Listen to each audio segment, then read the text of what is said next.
Assalamualaikum warahmatullahi wabarakatuh. Baik, kesempatan kali ini kita akan membahas tentang produksi antar negara. Oke, untuk mengetahui apa itu produksi antar negara, kita mesti tahu dulu apa itu produksi. Produksi itu adalah kegiatan yang dilakukan untuk menghasilkan suatu barang.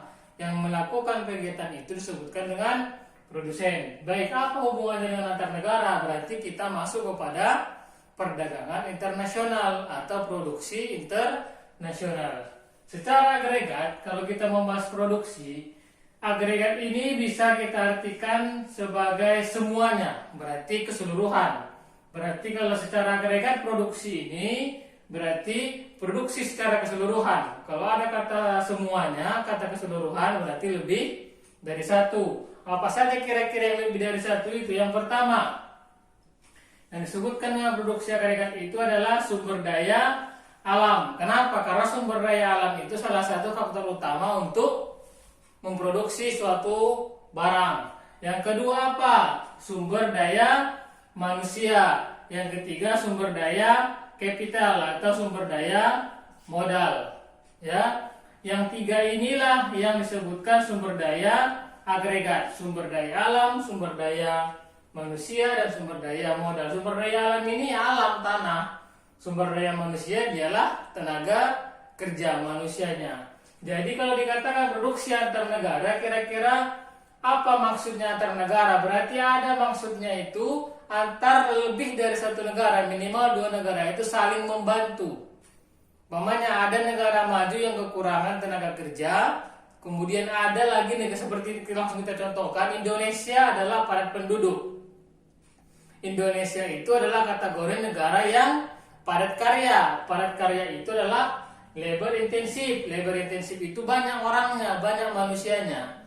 Baru kita contohkan lagi negara Jepang misalkan. Negara Jepang itu adalah salah satu negara maju yang kurang tenaga kerjanya, tapi mereka kaya dengan modalnya, dengan mesinnya. Makanya mereka membutuhkan orang-orang untuk memproduksi barang atau jasa. Sementara kita membutuhkan mesin. Kita banyak orang tapi kita kekurangan modal, umpamanya kan begitu.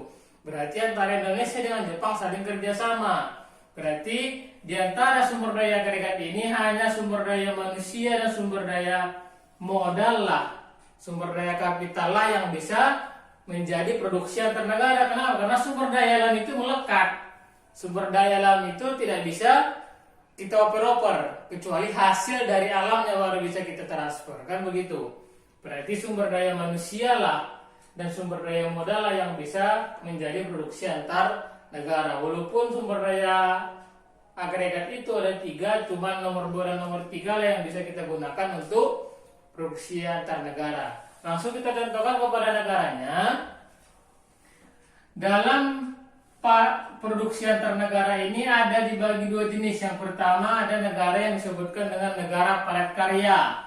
Ada negara padat modal. Padat karya ini adalah negara yang dimana banyak tenaga kerjanya. Disebutkan dalam ekonomi sebagai labor intensif.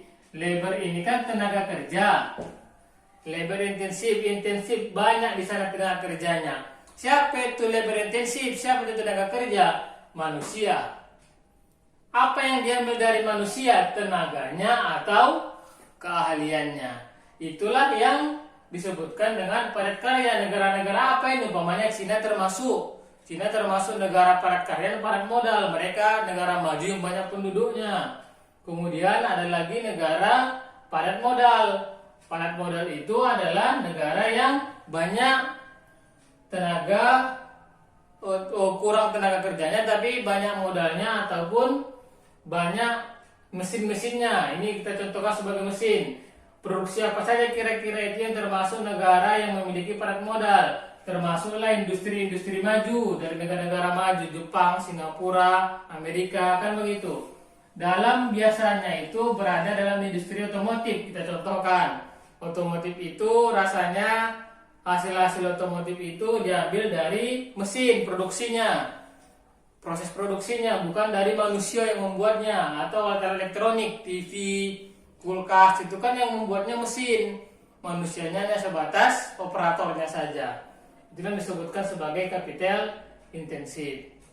Oke, cukup sampai di sini sebagai wacana, sebagai pembuka wawasan kepada kawan-kawan. Lengkapnya bisa dilihat buku pegangan kita dan dari sumber-sumber yang lain yang kawan-kawan bisa mengambil literatur untuk diulang kembali.